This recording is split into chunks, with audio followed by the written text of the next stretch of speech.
وعلم آدم الأسماء كلها ثم عرضهم على الملائكة فقال أنبئوني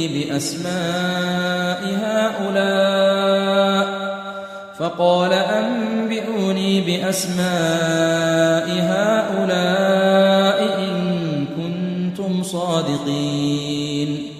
اور اس نے آدم کو سب چیزوں کے نام سکھائے، پھر ان کو فرشتوں کے سامنے کیا اور فرمایا کہ اگر سچے ہو تو مجھے ان کے نام بتاؤ.